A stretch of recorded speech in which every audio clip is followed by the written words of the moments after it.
Hello, everybody, and welcome back to the NLC. We're getting ready to go into our third game of the day for some very quick games as we are moving on to Vanir taking on Fourth Wheel. You promised me that these last two games are going to be a little bit more close than our first two. I think the age of cheese picks is hopefully over. I wasn't particularly sold You'd be on a the little cheese bit wrong picks. there. Although, actually, I guess Yone Maokai won, and that's kind of cheesy in a way. So yesterday, Vanir picked Kled. So I think actually, I love Kled. Kled's like my No, I favorite love Kled champion too. to cast. I love him so and much. I wanted to make a point of it, actually, so I might as well just go there now. I thought the Kled pick was genius, right? There was a lot of memes in chat about how Kled was useless here, and so, but I thought it was really good because they picked it against Ruddy yesterday. Ruddy had drafted a kill single target, burst the first target you see composition, and they would try to burst Kled, but Kled would just dismount, overtake the damage, like he doesn't take damage past the dismount, and then he would just get away, and all the burst would be gone from the side of Ruddy. So I thought Vanir if that was the thought process, Vanir picked a really good champion into their win condition. So creative drafts, maybe again. Yeah. Shout out to Katano. I think that's really cool. I think that'd be really cool. And if any other spicy stuff, or are we expecting, more of the standard stuff? No Yees, no Yasuo Gragas. More standard. More standard after that. Fourth Wall is very standard. They have a very standard team. The thing is, with Fourth Wall, is they're a bit of an anomaly in terms of they're the only team we don't really have a read on because they were playing with a sub yesterday. For anyone who doesn't know, Ericsson was playing yesterday, and he is no longer playing. It is now Jin Race. Sorry if I butchered your name. They have a lot of rookies, which is great. Like they can be molded by the veterans on the team, players like Chimera. But we will see their potential today, their first full game on in a first full roster. I'm just having a look at their roster. Where's Jin Race? Jin Race? It's all good. We'll see. Right? I've got Malto, Ericsson, Blink, and Chimera for Fourth Wall. Yeah. It's the info I heard at the very least. Duh, I see what's happened. Okay, basically, I've been trolled by the wiki fandom. Wikipedia. This is not after me, or Leaguepedia, sorry, it's not after me on that one. Getting into this game number 3 though. Yeah, I'm hoping for a closer game. I think we've had two very, very kind of explosive games. You could just say stomps. Just bad. Yeah. Like it's tragic in a way, but like kind of going towards that game, there was the expectation, but those games, there was some fun to be had there. I think the teams tried something. Very clearly didn't work, although I will admit that Maokai Yone pretty scary, mostly because Yone just got a bunch of solo kills and was really scary anyway, so we didn't really get to see the full power of that. But we'll maybe in the future. Probably not this game though, as we're moving in to Champ Select.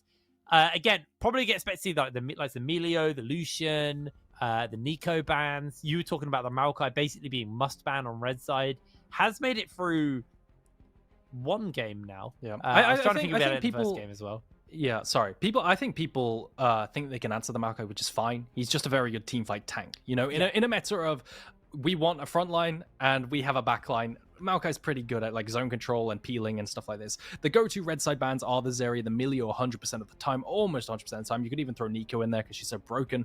One player I wanted to highlight as well is Liam Cole, one of the funniest names I've ever seen. He just sounds like a footballer, but he played really well yesterday. He had a really good Aphelios, if my memory serves me right. If it wasn't Aphelios, it was another AD carry, and he played. I remember him playing extremely well. And Katano, again, shout out to him, because I feel like we didn't highlight Vanir enough. But let's see what direction Fourth Wall wants to take. Champions that are up right now that spring to mind are Lucy and Nami are still up. Right, if Melio gets banned here, then Lucy and Nami look like the go-to, potentially a Lucian first pick. Nico as a first pick is also still up. So that's what I imagine are the game of the angles. Yeah, there's the Melio. Alrighty, well, let's see what the first pick is going to be then. Jinx is up. Oh, the Nico's up. We get it. Finally. Okay. Ooh, okay. Right, so with Nico, if you take a look at solo queue stats, and they don't tell you everything, but they tell you in general how well matchups go. Okay, in lane. And the best counters in theory are stuff like Aurelia, Tristana. I think Syndra's okay. I mean, if you're looking at mid lane, matchups, Tristana's typically always has a good matchup here. I swear, every time you check. Yeah, but teams like, for example, in the LEC, Leader on Astralis will definitely be picking Aurelia into the blind Nikos. 100%. Yeah, I think is this locked? I can't tell. No, it's still hovering. Don't worry. Okay, but no, Still the Aphelios flashing. standard. The Aphelios standard lock in here. I imagine a Lulu's going to get locked in as well. That's very, very common. Pairing is just very good, right? They're just go-to meta compositions. Annie could also work as a flex mid. You imagine you pair off with the Annie with something like a Wukong. That's a very typical pairing too. It's all about pairings in the meta because you just want the best team fight possible, and these champions just give so much setup. Alrighty, well, moving on to the last two pickups in this first phase here for the side of Fourth Wall. Trying to figure out what their game plan is going to be. Obviously, things like the Jinx, they could just Jinx Lulu here, just to play this safe. Does mean the jungle pool is going to get pinched in the ban phase, but I feel like denying Lulu from the Aphelios in this rotation, yeah, the Annie's a flex pick, but it does deny the potential for that flex just to happen, and then the Lulu to come in. See if they do decide to go for that or put their attention a little bit more towards that jungle role. I feel like Lulu, though, I mean, we saw the value of Lulu in those previous games. No, deciding away from it, deciding that the Jarvan actually offers them a little bit more. Yeah, so they actually lost to Jarvan yesterday. Maybe that's flipped their opinion on it. They think that it's very good into the immobile AD carry and the mid lane, potentially playing with that Jarvan and Nico ult setup combo. You know, it's pretty nuts. They have a lot of separate mid lane potential to make these plays. Does look like Thresh, the very standard pick as well, is going to be picked. You can Aphelios, get the Aphelios out of the wall for the Jarvan too. I like it a lot. It's just really good pairing. Now, for bans, you can imagine that Fourth Wall are going to pinch jungle here. Continuously pinch jungle more. What picks are up for jungle? Well, the go-to ones with Annie are Wukong. That's definitely what you want to go for. And then you would ban counter picks to Thresh. Stuff like the Nautilus makes a lot of sense. That is one of the go-to ones. You just hook the Thresh. You know, there's not much you can do. But yeah, I imagine junglers would pick Wukong alongside. It's really hard to say. I'm not too sure what else there is aside from the Wukong. You got Viego. Viego works really well with Annie. And those are the only ones I could think of. Also, Kha'Zix has been dabbled here and there, Lee Sin potentially as well. Alrighty, well, last couple of bans. Just having a look at what they're looking at. More support attention coming down here. I'm amazed that the Lulu hasn't been banned yet. I feel the Naut is an interesting one. I think they've already got a fair amount of engage with the Jarvan, and they're just worried that there could be more follow-up. The Blitz, of course. Pretty standard pan, actually, against the Thresh. It's a pretty normal matchup here. Now looking towards the final ban here from the side of Fourth Wars, they actually were pinching the top lane, / I guess jungle with Olaf, but he's technically top. Kled? The Kled is the final ban here. Yeah, willingly opting into giving away the Wukong, which is surprising. Wukong's pretty meta right now. Surprisingly enough, if you take a look at the global stats, Wukong is actually... If you look at the very best regions, so LPL, LEC, LECK, so these not all these regions are playing right now, mainly LPL, LCK, Wukong actually has like a 34% win rate, right? Which is very bizarre, but I'm going to chalk it off as to like poor play and stuff like this. I think the champion's still incredibly good. You have the setup with the Annie, and what I want to watch now is how well they layer that CC. Now, what are they going to match into this? There's no way that this Jarvan was actually a flex. I refuse to believe it. And they're probably just going to pick their support here. Now, what do they pick?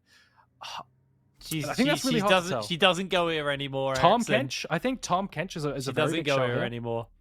There it is. Rakan too. Yeah. I'm surprised. Tom Kench also works into the single target pick comp. You could peel pretty well into this as well. But it does look like they're just going to opt into the Rakan, give Chimera some more agency, and Chimera's going to hover his famous Anivia. But we'll have to see what Coach Gary Snail. Sorry, I just saw that name. It decides to pick. Yeah, I don't expect to see the. Don't expect to see that as the final pick. Yeah, it does look like a more standard kind of frontliney pick is going to be the final lock-in here for Molto, locking in the Ornn here. Now looking over to the side of Vanir as their final rotation. They will be looking towards a jungler. It's probably going to be a Gwen. Yeah, sorry. No, they've got a jungler. Yes. Or Darius. That would be very interesting. So the thing is, Darius thrives when there's like a lack of DPS in the top side as well, right? Because Darius can do a bunch of different things. I think he could potentially 1v2 like this lane as well. So Darius is a very good anti-tank champion, but you need to be a Darius player, right? Darius is commonly only picked by players such as Adam in the LEC. I think Gwen could have also been extremely good here. You get a bit more AP, and Gwen is much better at team fighting, in my opinion. I think Gwen is phenomenal at team fighting, which is why she's the go-to anti-tank. She wins lane and team fights extremely well, which is important. But again, maybe Katana is a Darius player. He plays Kled, so it's kind of in line with that. Some spicy picks, some spicy picks around this one out. I thought we were done with them, but they are going to get a Darius snuck in for game number 3.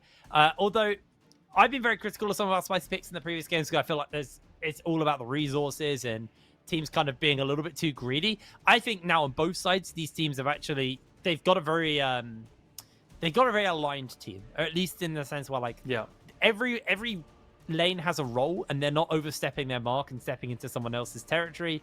I'm curious what your thoughts are on how this game is going to play out and what our expectations going into game number 3 are going to look like. I actually think these are two very well balanced drafts. You have the standard mid jungle pairing of Wukong, Annie, and it will be very much who engages first, right? I want to see some Nico shenanigans early, right? Just like we saw yesterday. But both of these compositions are very teamfight focused. You have a lot of big ultimates like Jarvan, Annie, Wukong, Ornn, and CC layering and how well you buy space for your carries as well is going to be extremely important. Absolutely, pretty standard team fighting stuff then. Make sure that you don't just throw all your stuff at one person and then run out of CC. More traditional League. Oh, we haven't had that yet. It feels weird to say that. Actual front to back. Today, we haven't actually had traditional League of Legends. It's been manic chaos. And, these teams could still catch us off. They could still go for a very chaotic game and a very manic play style. But the teams, at least, don't lean in that way to scaling 80 carries in the bot lane. We see a lot of attention actually thrown down towards the bottom side of the map. So I'm curious to see whether or not the junglers decide that bot is actually the place where we want to be putting attention still, or if there's other lanes in which they might see, maybe this Annie Nico lane is more gankable or not. I'm curious what you think. Yeah, I mean, bot lane's the main character of the game, right? Like, it's just straight up as the main characters of the game, but the mid lane does matter. Like, that does matter. Yesterday, what we saw was Nico getting punished by paying attention to Nico early. I can't remember. I think it was actually Omen on a Nico. Despite solo killing, he got repeat ganked by a Jarvan and a support as well. What I actually want to see is yesterday, fourth wall was really disrespectful. Okay, fourth wall, it was like they didn't have comms, and they were disrespecting support rooms constantly, despite winning bot lane. And when you're winning bot lane, you just play safe and let your bot lane carry. But they would try to walk up, get support roamed on when it's the only play the enemy had, when you could just sit back and let your bot lane carry. And I want to see them be able to respect general roams if a lane is playing well. All they had to do was just wait a wave, let their bot lane carry with their CS lead and plate difference, because very clearly to me, the mid-jungle support did not have good enough communication in this. Yeah, I mean, the communication's been something that we've talked quite a lot about today, where, we've hit on, in both the Verdant and Native game, it felt like Ruddy and Nord were just not on the same page. We're not playing the communication game right. And I'd like to see some teams who are both making, relatively intelligent calls go toe-to-toe versus each other, because I feel right now it's been one team, panically looking for something and then not being able to decide on what the game plan is versus the team who have a very clear idea of what they're doing. I think in this case, both teams are relatively similar in the way that they're going to want to function and run these fights and stuff and play the game out. Obviously, the Darius is your kind of wild card in this situation. And maybe we do see some of the jungle attention actually go, you know what? That's just going to be a farming bot lane. As long as our bot lane know to just play safe and catch waves, we can maybe look to put some attention into this Darius. He gets a couple of kills up there. And suddenly, the bot side of the map kind of just becomes not irrelevant, but you have to start paying attention to your Ornn lane, and then that opens up an opportunity to get a gank in the bot side, because suddenly you've got Ute has to sit topside with Molto to make sure he's not just going to get dove again. That player fact, oh my goodness. Okay, that is one for the ages. My word. Did you see Chimera's attempt to cook eggs on Twitter? That is one that you should not go and find. Anyone in the chat, you should not go and find Chimera's attempt to cook eggs. It is absolutely vile. Anyway, looking at some trades mid lane, a big reason why Nico is incredibly broken right now is just the Q. The Q is phenomenal. It's such a low cooldown, and you can see when he uses it, it's just incredibly low. 7 seconds, and you just spam and get prio. And I believe Nico gets prio in every single lane. Legitimately every single lane. She's the #1 ranked mid laner in every single stat website you can find, because it's so oppressive, right? And of course, Harbor's holding the stun, and I believe he started shield, so he's going to lose prio, but this is the reality of every single matchup. Well, right now, actually does look like Blink and Chimera do have the pressure in the lane right now, so they will just be just holding Liam Cole and Garfield away from the wave. Brilliant names. Brilliant names. And you can see that both they're playing safe. Vanir's bot lane's playing safe because they are being pathed towards, whilst their jungler is pathing towards topside, right? And they just don't want to like risk giving over any kind of lead, potentially from an early ganking Jarvan. You see that Ute actually, I'm sorry if I pronounced his name wrong, is actually looking for an invade here. I don't think they saw where he started. So there's going to be a lot of wasted time. You can see he didn't full clear. He's going to walk around and find nothing. This is actually kind of brutal for him. And Bat is actually going to be very far ahead in terms of the clear and be able to clear next as well. I think they're just finally realizing. You see, he tried to do this because he had prio in the bot side, both bot lane and mid lane adjacent priorities. But now he just has to go tail between his legs and go back to his Raptors. I mean, I guess the best case scenario, the optimistic case, is they get information. Yeah. But that's about it. That's about it. And it's not like Bat can actually really do much on the top side of the map because Kitano heavily shoved in, so you're not going to go for a dive onto Molto. They do place down and get some vision on where some jungle camps are, so Bat actually may go for an invade here if he feels comfortable to do so, and may actually pull a little bit further ahead of you on the response for that kind of scouting expedition that didn't pay off. Yep. So they have found vision, which you're completely correct. Look at all that vision down bot side. Maybe they can invade second rotation jungle camps, but it is a very common thing to try and invade a Wukong, right? Wukong is incredibly susceptible to ganks due to priorities early, and he's a champion that he's a very scaling focused champion, right? He wants to be able to get to Divine Sunder as soon as possible. So disrupting his clear early is the utmost priority, which is what we saw Ute try to do. Unfortunately, it doesn't work out. He gets his full clear off his first full clear, and maybe now the productivity we could see is an invade onto his bot side, but it does look like Ute is just going back to his respawning camps. Yeah, does look like for now though, Molto. This is a rough lane for him. I probably had the expectation that this was going to be rough, and that has definitely been the case. Just trying to catch as much of the wave underneath the tower as possible. If he does step up, though, he could be in apprehend range, and Kitano could maybe find, maybe not a kill, but at least a summon a spell out from Molto if that happens. Yeah. So, yeah, he's blind picking Ornn, right? You have your blind pick top lane tanks, and this is just one of them. And the reality is, no matter what you ban, if the enemy plays Darius, if the enemy plays Gwen, you're going to have a rough time. I think Darius is a rough one. I think Darius is incredibly underrated as a top laner. The unfortunate thing is he's hard to pilot in team fights, but he is so good versus heavy melee compositions. And, Jarvan and Ornn topside, there's definitely potential there, especially come Dragon. Even if he isn't accelerated, I think it's very good pick. Yeah, absolutely. Well, for now, it's a bit of a farm fest, Kitano. Not overstepping his bound and trying to throw the lead. He knows that eventually he will just have full control of this lane, and Molto is going to have to constantly have you around in the area. As Harbo, though, on the other side, he's having a rough time. You're right about the Nico. It's pretty rough. It's pretty unbeatable. And I think they are looking for a hook, but it's not going to happen. I think the thing is, Harbo yesterday was also having issues. I believe he got solo killed at 6, not solo kill, but 2v2 killed because he didn't take cleanse into a Lissandra, which was, in my opinion, a little bit illegal. Maybe he has his own reasoning. But it does look like they take the dragon by using the information that Wukong wouldn't be there because he has to clear up to topside. And I had a point I wanted to make, but it's gone. So take it away, Hipbrain. You can't cleanse Lissandra R, though. It's only the W you can cleanse, right? I believe you can cleanse Lissandra R because the whole point... It's a suppression, isn't it? No, I'm pretty sure you can because I've heard a lot of mid lane talks saying you can't walk past halfway point in mid lane without cleanse. Right? Okay. So the assumption is maybe it's not a suppression. Maybe I'm an idiot. No, it's got to be a stun. I'm going to double check. I need to check. Classic. No, it's a stun. It is a stun. You are correct. Yeah. So you can cleanse it. Yeah. So for some reason, I thought it was a suppression, weirdly. It's a very weird thing because the suppression and... It kind of feels like one. I see what you mean. I think that's why. I think it's because the length of it makes it feel like a suppression. I mean, stun and suppress is basically the same. Let's be real. I actually don't know what the mechanical difference is other than just the terminology and what spells count as them. Yeah, and you can't cleanse them, right? You can't cleanse that's the only real difference between a stun and a cleanse, right? But I feel like suppression normally lasts longer than stun, like Warwick R and stuff. And Skarner? Malzahar, Skarner, Warwick. Who else suppresses? Are they the only 3? I think it might be the only 3. I'm sure we're forgetting one and everyone's just screaming at us. Urgot, that was a suppression. Yeah, don't remind me of that. That was horrendous. Actually, it still is a suppression, by the way. No? Oh, no. You can orange eat out of it. Yes, you can. We're going off on tangents. Wait, you can... Wait. You can eat You're talking RNG about out of, GP though, right? yeah, you can RNG out of suppressions as well. Yeah, so I Yeah, don't know why I said he that. can cleanse anything with his Z, with his W even.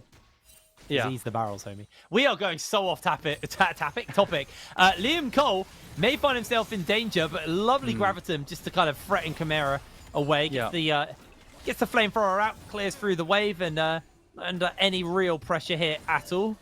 Yeah, this is a much better early game, by the way. By this time yesterday, fourth wall was having a real amount of trouble. They were just really far behind, kept dying mid lane. I believe yesterday Ericsson. Oh, it's still Ericsson. Okay. So I've completely glazed over the fact. I was told that he wouldn't be playing today. So he's improved today because he was just dying to support roams where the support was just walking over wards and he would die anyway. So much better gameplay from them today. It really begs the question, are Vanir better than their competition yesterday? Or are they playing better today? We only have a 1-game sample size, right? But it does look like you just started this Rifteld, decides he doesn't want to do it because the support roams were coming up and the level 6s are there. Maybe restarts it here, though.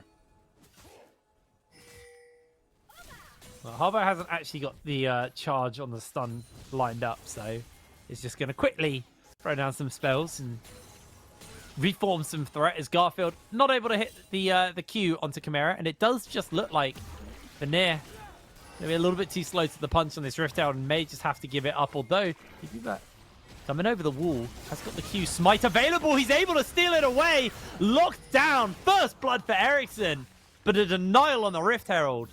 And they've got to walk around and protect it, right? They can't let anyone go and get it. I think it doesn't last that long by now. I think it's 40 seconds, maybe less. That might be the old timer. It might last even less time now. So they just have to protect it for a little bit. And yeah, they've denied Rift Herald from Vanir. Really good stuff. Lovely little pick there, actually. Been a much slower, much calmer early game than our last 2 games. We are 9 minutes in. I mean, if this is our first game, we are 9 minutes away from winning the game. If that was our previous game. Our first game, sorry. Yeah. It's a brutal matchup. This champion... This champion just has no counter picks. I'm going to be real with you. This champion needs mechanics removed. It needs nerfs. Is incredibly strong. I mean, there's so many weird interactions. There's been a lot of complaints. I think Kitano might be bursted out here. He can be bursted down from 60%. Oh, does try to play the interrupt. Gets the heal for the Q. No, he doesn't line it up properly. Ghosting away. Flashes out. Kitano. A massive misplay from him, but is somehow able to limp away from that fight. Really nice play from Malto because he walks inside of the blade from the Darius, denying that heal. Unfortunately, the Ghost manages to get him out of range of the flash Q. I think maybe there's a way Malto could have played it better, but Kitano is just under no threat now because Malto cannot go into tower. He gets immediate aggro from that Balmy Cinder. And I think Kitano is just going to get a reset here, although he does not have TP, right? The lack of TP here means this recall will be very awkward. And if anyone was around, he would get dived. So I think it's a bit greedy. He doesn't know where anyone is potentially. And this would be a free kill onto him under tower. Still not going to be punished. Going to get his, going to stay under tower. He has that Doran shield for sustain, and looks like the attention is going to go down to here for this dragon. Yeah, looks like he's going to be A-okay. Malto doesn't have teleport either, so this dragon will just be a 4v4 if the teams decide to scrap over it. I think, yeah, Ericsson's had pressure on Harbo, but Harbo's fresh off a base. Does have himself the Tibbers ready to go. So this could be a little bit scary. They're going to throw everything down, trying to line it up, looking for the Tipper stun, is able to connect it. Dragon hasn't been secured yet, but Ute does fall as fourth wall crumbling here in this fight. Vanir able to find themselves a little bit of an opening as fourth wall trying to turn it around, dodging away narrowly on the hook. And Vanir, they get themselves the kill, but the rest of the team are just a little bit too low to see if they can keep this fight going any further. Yeah, and that was so close to being a set of chain kills with Jinx getting excited, but everyone walks out on a sliver of HP for the side of Vanir, so really good stuff from Vanir, going 1 for 0 on the kills. Ericsson managing to find a really nice ultimate with that flank using the invisibility, but it just isn't enough, right? It just absolutely is not enough, and in the end, no one takes the dragon, I believe. I can't tell, because the pings are on top of it, but yeah, it doesn't look like it. Yeah. And yeah, the big thing there was Blink not managing to get that reset, so he just couldn't run down anyone. Yeah, absolutely. I think Harbo saved his life by throwing down that Tibbers as well, getting the 2-man stun onto Chimera and Ericsson. Does mean that he was able to just still survive a little bit longer. Dragon is still going to get picked up here by fourth wall, though, as Chimera can hop over the wall nice and safe.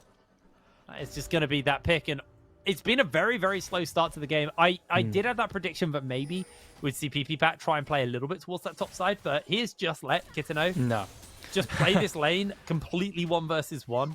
And he has accrued himself a slight lead. I don't know if he's been able to pick any plates up. Molto has been able to pick a plate up. Yeah, I think Molto's actually getting the best of him here because you say he's not being played for, but he got draft resources, right? That is a way you can play for your top laner because you give them a winning lane, leave them in isolation. You know, that's a good thing, right? But unfortunately, I think Molto is actually getting the better of Kitano because he's gotten plate in isolation. You know, he's managed to make a 20 CS lead in the Ornn versus Darius matchup. It's just really, really solid gameplay. But speaking about Darius, I want to highlight how he'll approach mid game because he does not have teleport, right? What's going to probably have to happen is the Darius Kitano is going to have to play a lot like Adam does in the LEC, where he has to try and predict when fights will be and just permanently group, dropping sideways. And that's somewhere that fourth wall could potentially attack, you know, just play for side lane, but they don't really have a side laner. So this is kind of the best case scenario for Vanir. Kitano will just end up perma-grouping with the Ghost because he'll never be able to TP over because he doesn't have it. You could put Harbo in the side lane, but still, you want him to kind of be there for the snap engage with the Wukong. That's prediction on how the mid game will play out for Kitano here. He needs to permanently group here. Well, for right now, it is just catching wave, catching gold. Yep. Stormrazor finished up onto Liam Cole. Blink has got himself the Kraken Slayer Proto Belt onto Ericsson. No item for Harbo, but Harbo did early detour into the Sork boots. And oh my word. Just that loses gimmick. Almost 50% of his HP. That's like a 45% HP loss immediately from a single E. It's Nico's so unintuitive, right? Because you're trained to dodge, like aim skill shots around the minions so you don't hit them, but like the more minions you hit with the E, the longer the CC lasts. So it's really weird. It's horrible. Can't hide behind your minions. The ECC can last up to 3 seconds, which is absolutely bonkers, right? Or maybe I'm misremembering, but it's really nuts. But still, you know, one lapse in focus where you don't count the minion waves, where, you know, suddenly there's 4 melee minions instead of 3, and you just don't realize because it's been 15 minutes of gameplay without that happening. And suddenly you're half HP and you forced a recall, and that just dictates everything. Suddenly now Nico gets the push and you could play for bot lane turret because AD carry role, Liam Cole had to go mid lane, shift to mid to cover mid lane. Now you could see that Vanir have to do this Rift Herald whilst getting cross-mapped on because Jinx is going to take first turret. So just how this is a really good example of how one little pick, because of one little new Nico mechanic of becoming a minion, can transform into a lot more. Really, really rough for them. As at least for Vanir, they are going to be quite happily to pick up this Rift Herald. The problem is they're trading mid tier 1 and bot tier 1. Yeah, for it's this, not worth it. And there's no answer. They were making sure that that was a free Herald. Kitano was there. It felt like that was probably enough just to hold and get trade for the Herald, but now they're going to have to use this Herald pretty actively here in this mid lane while not too many people are in the area. Ericsson is disguised right now as Chimera. This is a fair amount of HP, a little deceptive there. They do get the ultimate out. PPBO gonna force to use that Cyclone nice and early, as actually Molto's losing a lot of HP here. He's turning out to the igniting. Cole finds the kill. In comes Ericsson with the lockdown. PPBO's able to just about slide away from that action, and they trade it out 2 for none. Rocket comes in from downtown, doesn't hit the mark. Vanir, impressive stuff. I'm really confused. Oh, Ericsson! Zopwatch, can they actually lock him in place? Harbo's going to try and look for the lockdown, unable to get it, and Garfield loses his life. I'm really confused because what happened to Molto here? He's down 50 CS suddenly. In that fight, he had Stopwatch. He's had Stopwatch the entire game because he has magical Stopwatch, you know, the rune. So it was definitely enabled by 16 minutes. He just, I guess he didn't expect the sniper into the shurikens to actually finish him off, so he didn't want to use it, or maybe he just thinks that he should save it for third dragon, but he definitely could have survived there. I don't think he expected to get burst out so hard, right? Does look like he'll collect top wave and then move down to this dragon. You could definitely smell a 5v5 happening right here. Blink picks up this red buff. I want to see them all move together now, get priority mid lane, and then shift down into the river to set up the vision. Oh, he's transferred to the minion. Oh, has he? He's a minion. Yeah, you can see on the map. Oh, Ericsson! He's stepping forward. They know it's a ruse. I love it when one of the minions just breaks formation and starts like waddling towards you, like it stops being a minion. Oh my goodness! Very funny. I need to play some Nico actually. Yeah, absolutely. Ridiculous champion. See now, moving in Fourth Wall have set up this vision control in the river, and they do have a lot of snap engage. So there's a lot of respect around this lack of vision for the side of Vanir. But Fourth Wall might be dropping this vision to catch mid-wave. Doesn't look like it. Vanir have to move all the way around there. Aphelios is too far away. Liam Cole can't hit even if they engage now. So might be a Fourth Wall Dragon, assuming that Vanir can't make it in time. It's cancelled. Oh, do you get the cancel? PP has to flash over the wall, but that does force out both the Chimera ultimate and the ignite from him, so a bit more space to work with. The problem they've got is in the jump, PP actually gets himself off into the fight. Massive ultimate coming out from Liam Cole there with a Moonlight Vigil. Health bars low across the board as Blink gets excited. Picks up one, answering it back out as he continues to be excited. Double kill onto him. Doesn't really have the team or the damage to keep the damage up though. So Vanir should have the pressure to be able to take this. Blink not feeling comfortable to fight any further beyond that point. And we saw elements of what this Jinx may be able to do. Might just be looking for that zap steal, but with Garfield in the area, dodging away, not going to get the steal down. And actually Garfield losing a lot of HP, brings Liam Cole over the wall, and Blink decides to leave. Yeah. And what we saw there was a really good flank from Pipiback coming over. I don't know if he took the blast cone. I think he engaged with W actually, but there's a TP. They're late on the recall. Yeah, they are looking for this fight. Instantly into the hook. Garfield, low HP. Ericsson able to find that kill. Liam Cole now low on mana. Has got the team coming in on the area. Puts down the turret. Should just be able to wiggle his way out of that one. Not before taking a lot of damage off of Ericsson there. They get the lockdown. They get the stun. Ericsson's picked up. And Liam Cole with the sniper has the range to work with. In comes that stopwatch we talked about a little bit earlier, but he's so low on mana. It's really hard for Liam Cole to navigate this fight. Kitano is in the area to make sure that these two are able to leave. And Vanir getting the dragon, but also getting a couple of kills on the way out. Yeah, and the fight doesn't continue going because Darius doesn't have Ghost, so essentially they just have to walk away. But still, that was the best case scenario for Vanera. I thought that was going to turn into a long chase, and Harbo and Liam Cole dying as well. But Liam Cole manages to get out, turn this into an escape. Harbo does die. I think these fights are a bit sketchy from Harbo, but still, it's okay. But again, going back to that dragon fight, one thing I want to highlight, which people probably didn't notice, was Molto actually made that fight a lot better than it could have been. He managed to ulti single target. Yes, it wasn't a 5-man ulti, but he managed to ult Harbo to slow him down from being able to ult the carries, and that was really, really crucial. But still, Vanir's ability to buy enough space with that Wukong flank, with Tibbers, with everything else to allow Liam Cole to hit was what won the fight in the end. Yeah, really nicely played there, actually, by Vanir off the back of that one. As for now, is just a continuation of the waiting game between these teams. Waiting for Liam Cole to get back on the map. Now with the Gale Force in tow. Same though for Blink. Both of these AD carries are in relatively strong positions. I think the good news right now for Fourth Wall is the Darius hasn't actually taken over the game. He has got himself a 50 CS lead over Molto, but they're the same level. Molto's still able to be of impact in team fights as well. And it's not like the Darius is just pressing Ghosts and running through the whole team. It's not like he's being a menace in the side lanes. Gitano is strong and ahead, but not steering the tempo of this game at all. I mean, all we've seen is Vanir start the fights, right? We've only ever seen Vanir start the fights. We haven't seen a Jarvanel into an equal proactively. The fights always have to be reactive. So what I want to see is from Fourth Wall, because they are in a losing position right now, in my opinion. The carries are just way more fed on the side of Vanir. I want to see a proactive engage from the side of Fourth Wall, not reactive. Secure that Jinx reset with your combo of Jarvan into a Nico ulti and an Ornn ulti. Cast those spells first, and then maybe they can win the fight. Well, Vanir have control of the Baron River right now, just putting some wards down. A couple of ones over that wall for them to deal with. Pipiback actually coming in, looking for Blink. The traps go down immediately out. No way they're going to be able to find an opening as Chimera is on the wrong side, but can just jump the wall as such. And he's going to be out A-OK. Fourth Wall playing it slow. I think Vanir are very much aware that if they do decide to try a Baron, they will get blown up. Like, Ericsson can jump in. He can get a big ultimate down. Molto's ultimate is obviously super impactful and useful as well. Makes life very hard as to just get a little bit of damage off onto Kitano there with the lockdown from the Nico E. And this is what I meant, right? This is what I meant. Everyone in this game doesn't want to side. Nobody wants to side lane. Now Darius is going because he absolutely has to. That wave is massive. But most of the time, what he wants to do is just sit mid in case a fight pops out. Because if he ever shows bot lane, the trigger is so easily pulled.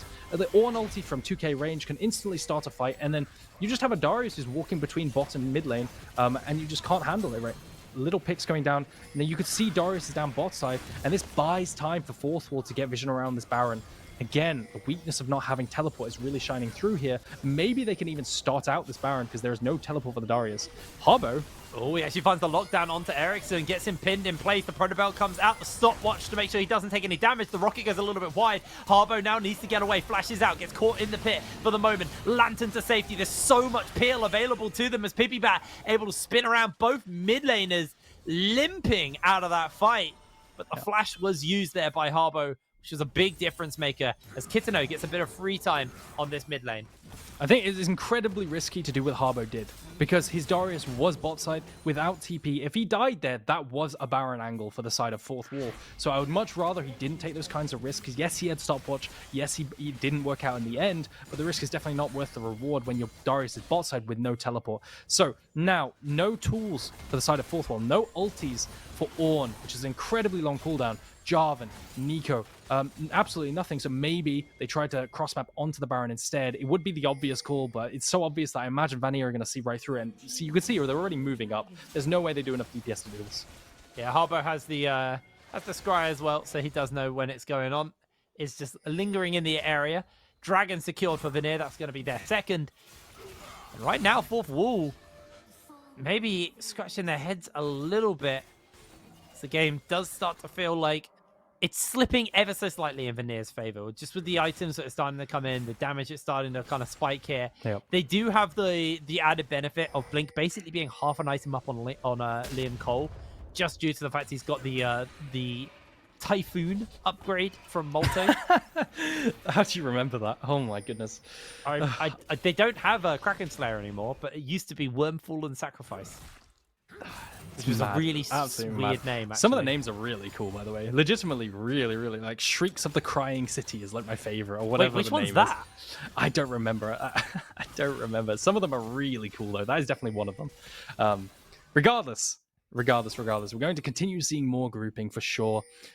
I really need Fourth Wall to do something, proactive. I haven't seen Ute do anything at all, and this is really cementing my opinion that Vanir are a really good team fighting team. I don't think Harbour is the strongest laner, right? I don't think he's the strongest laner in the world, but when it comes to team fighting, this team is really pulling the weight. This is exactly what happened yesterday. They lost early game. I remember bot lane going down 30 CS, losing a plate, but despite that, they would come back in team fights somehow, and that's a really good look. Team fighting is incredibly hard, especially for new teams to pull together. You can always get better at laning. So Baron started up.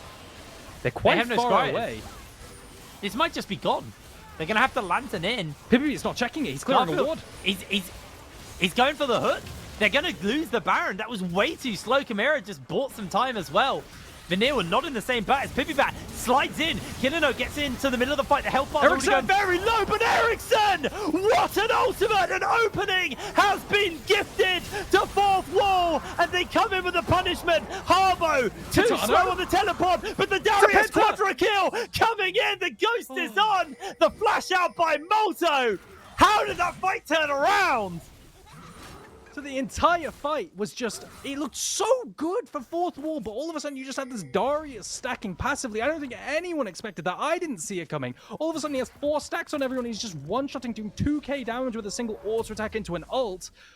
Gosh, I wish we had a replay for that because it was phenomenal. Kitano single-handedly coming back and saving this game.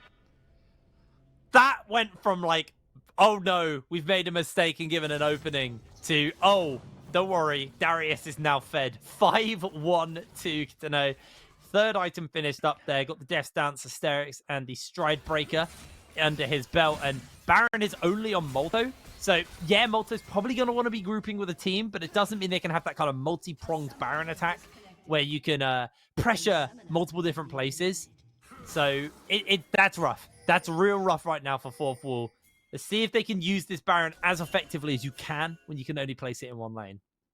And it looked like such a good team fight from the side of Fourth Wall. But the lack of DPS really shines through into the Fed Darius. He has Stair Exchange now, Death Stance. He's going to be so hard to kill unless it's Blink hitting. If Blink ever dies this game, by the way, Darius is going to Penta. They have no other DPS in any other role. Darius can shrug off any damage from Java, Nico, and Ornn and just drain tank them to death. So it's all about Blink. Can Vanir get onto Blink? And can Fourth Wall peel and make enough space for Blink to hit and secure his resets? That's going to be the real question. Ericsson with the upgraded proto belt into that rocket Where are they belt. going? They're getting coming in routed. for the teleport. They are getting flanked onto, actually. Vanir, Harbo has to flash away. Looks to put the Tibbers. Only actually connects onto one. They get the Moonlight Vigil onto a couple of members. There's PP Bats in the area. The reset's coming in from Kitano. He doesn't want to fight. He's not in a position to do so. And with the Baron, that's going to potentially be an inhibitor turret as well as Liam Cole first back into the base. They have lost their wave. So it does buy a little bit of time. Garfield's still down for 20 seconds. Kitano now is here. Ghost not up and available. They may just lose an inhibitor here. They won't lose much more off the back of this. I don't think they got the waves for it. But Vanir, just a mistake. Yeah, it did look good for Vanir, but I guess they disrespected the TP flank in the middle of the lane. And suddenly they realized, wait, there's numbers disadvantage. And once again, the weakness of not having teleport on your top laner. Yes, you have better team fights, and we saw that already. But these plays with the teleports, you just can't match them. So you will have to permanently group with the Darius again to preemptively see these. Now Dragon spawning, and will we see a Nico play? There's two Ornns. Oh, unfortunately, Ornn used his Q to give it away which one's which. So he's turned it to Jarvan. To see. Well, it is that waiting game, waiting for the Dragon to get started by one of these teams. Harbo Harbo may find himself caught out by Chimera, tries to jump away. PP Bang gets the knock up onto two members. Ericsson locks down just the one. Liam Cole's damage is huge, it's phenomenal. Chimera pinned in place as there's already kills being traded back and forth. Kitano though, one dunk, able to secure it. Can he chase onto Molto? Ghost is not procced as Ericsson looks to pin Harbo down. Harbo finds Ericsson, though. Accidentally pops the clone the wrong one. The Dragon will be secured by the side of Vanir as Harbo just dodging away on every ability thrown his way. Sped himself up with the E as Harbo keeps getting baited a little bit by these by the clones. He can't just step back, so does just decide it's time to leave. It's just, you see the second Blink falls, the fight's entirely over. Kitano cannot die, and once again, he just gets to free stack his passive and just run down the rest of the team towards the end of it. You could see at the start, right? Unfortunately, we don't have replays again, but Ute was just on a completely different page to the rest of his team. He engaged over the wall away from his team and just he tried to stop Pipibat's flank, but he completely whiffs. And then he's just in Narnia when his whole team's trying to survive a Wukong engage. So you really, really misplaying there, and I don't think there was a clear call on how to approach the flanks. Definitely, if I was Fourth Wall going into future games, look at how do we approach these flanks, guys? Who goes to mark the flanker? Potentially, we need more vision around these flanks. How do we maintain a formation that disallows the flanks of the Wukong from coming in? It's definitely a massive weakness that I've seen multiple times this game. Pipibat's managed to find flanks, and Fourth Wall really need to deal with it better. Yeah, they really do. That is a bit of a rough one on that front. Oh, he has GA. Oh. Okay, so that Darius is like full-on unkillable at this point. Worth 1,000 gold, but like they have to kill his team and then him, and I don't even know if that's gonna happen. Like I don't even know if they can kill him because they're gonna have to burn so much to kill the team first. But Kitano probably will be pretty hard to take down. They do have, you know, the 4th item on the way for the Jinx, but Kitano, he's just got sped up by the Annie, charges towards the side of Fourth Wall, and they just have to back away. Yeah, he's just so tanky, right? It really doesn't matter, and they have to play so respectfully because if one person gets hooked, the entire fight has to start, right? And they can't find these engages that they really want to, but now what I want to see is some good front-to-back team fighting. I don't think they can play to dive backline because if they abandon Blink, the fight's just over. You on the flank. Kitano has actually lost a fair amount of HP here. Chimera's trying to catch him up. The Ghost comes in, the double apprehend, gets a bit of healing off immediately. Stride breaker down onto Blink. Means he can't move. Ute's pinning everyone in place. Ericsson's able to find the pop. 2 members down. And suddenly, Fourth Will have found themselves an option, an opening to get into this fight. Kitano is going to fall. The Lantern will not save his life. Game. Blink is excited. Zap slows onto Harbo as they continue to pressure forward. Hook comes in with the interrupt. Molto playing just that frontline nuisance as Garfield needs to get some health back. Save lane for Harbo. This is probably just game, though. Molto, once again, hooked. Trying to chase forward, but Harbo's out of mana, out of opportunities to get himself in this. The rocket's not enough to find the kill, but Blink is excited. Harbo has nowhere to go as Blink can just gatekeep him from getting back to base. The Nexus crumbles, and fourth wall smash down Vanir's walls and make it in for their first win of the split. And I think a bit of overconfidence coming from Vanir, but really nice positioning towards the end from Blink. Manages to find the angle to flash over the wall backwards after baiting in the engage from the Wukong. I really thought that was the game done with Darius and Wukong getting onto the carries, but he flashes over the wall. And in the end, Darius just gets chain CC'd. And I feel frustrated for Kitano because he had such a lead, and you could tell he knew he had such a lead because he would just run at them. And it wasn't good enough. He just disrespected it too much, just died, lost his GA, and wasn't good. I mean, that was a game and a half, right? Back and forth. Very close game here. And that was kind of needed after the opening couple of games today, right, Hibber? And you're kind of talking about that we have had some one-sided games, and this one was all but one-sided. Yeah, no, that was I'm happy to see a game that was a lot more competitive. It's crazy, but like one fight was all it really needed to kind of decide the whole outcome of that game. I didn't think at that moment that that was just going to be the seconds before the game ended. And it's hard I'm trying to rack my brain on, like, how did that game just get so far ahead? I feel like, honestly, Yute's ultimate was so crucial to just cut Kitano off from his team. And that was something I didn't theory craft when we talked about, oh, this is what they'll have to do. They have to blur and everything and then kill Kitano when he's on his own, but then they have no ultimates. They used one ultimate just to lock him in place. And it was just phenomenal. It was really, really big game coming in. I think Ericsson had such a good game on the Nico. Such a good game. Multiple really big ultimates coming in from him. Just huge. Yeah. I just put my vote for MVP as I saw that. Blink. Because I snuck it in there. I just wanted to say, I think that last fight deserves it. That positioning was really nice. Yeah, and the amount of stuff the Blink had to deal with the 7-1 Darius, how he was the only person with DPS on the team. Yes, Ericsson played well, but it really all hinged on him. And to a lesser extent, Chimera CCing up the Darius and making sure those team fights worked. I think what I really want to see going forward, though, is fourth wall really need to clean up the team fighting. Right, you have to evaluate your team fighting, manage those flanks, because that was a huge problem. They just kept getting flanked on, mark the flanks, get more vision down, and maybe from there you could turn into a really well-rounded team. Absolutely, and I think that also another thing that was worth noting here is like there was a lot of objective focus in this game. I feel like we saw the very early steal on the Rift Herald as well at the start of the game, where I was like, okay, that's a little bit cheeky. Yes, it ended up costing him his life, but that kind of put fourth wall, like, it made fourth wall kind of have to take a step back in their approach to the game, right, Aragon? Is that the tempo? Yeah, absolutely, for sure. I mean, it's definitely a factor. I also think, like, Ericsson was really trying to make it work. It was specifically around after second Dragon. I think fourth wall had it in their hands in the early game, and then around second Dragon, when the team fighting fell off, that's when Vanir started to just play better. And that's definitely, you could see the strengths of each team, right? Fourth wall has the strength in the early game and like the late game potentially with that team fight at the end, but Vanir really come online. And yeah, definitely that's an area to review. Looking at the tempo, looking at how well the team fight. Yeah, I think another thing we kind of talked a little bit about kind of coming into out of the last two games was just like, stop picking these teams and fumbling it. Stop fumbling your execution. I actually really don't feel like there was an overall fumble that came out from these games. I just think both sides answered in kind really well. That didn't come down to one team making a mistake. That was one team reading a play that happened and found a really good like had a plan of action around it. Like they got flashed, apprehend, queued, stride breakered by the Darius, but the whole time you could see the Blink was saying, I've got flash. Once this CC ends, I'm going to be able to survive it. I'll be able to flash the wall. He had a Vamp Scepter, so he knew he'd get his health back. And he's like, I can just DPS over the wall away. This Darius can't close the gap on me now because I can trap any entrance towards me. And he also had, he had Chimera with him. And in the meanwhile, they went, okay, Ericsson and Ute can just deal with the rest of the team. They'll just lock them in place. Once you've dealt with the Darius, run back and tidy the fight up. That was not a mistake. That was just a really solid answer and like kind of parry to the play that happened.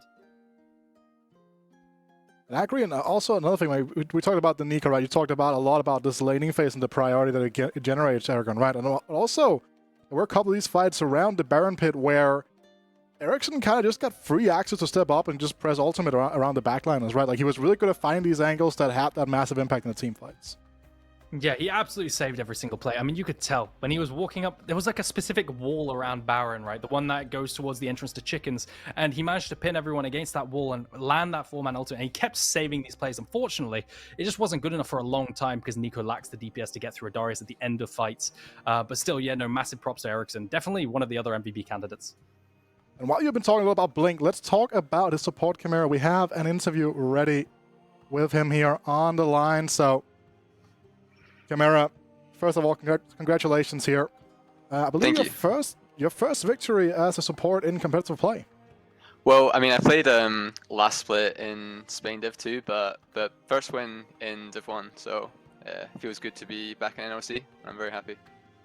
Awesome. So also, like obviously, you used to play in the mid lane. Can you kind of take us through what has been the biggest change for you moving in from playing as a high tier mid laner to moving into support now?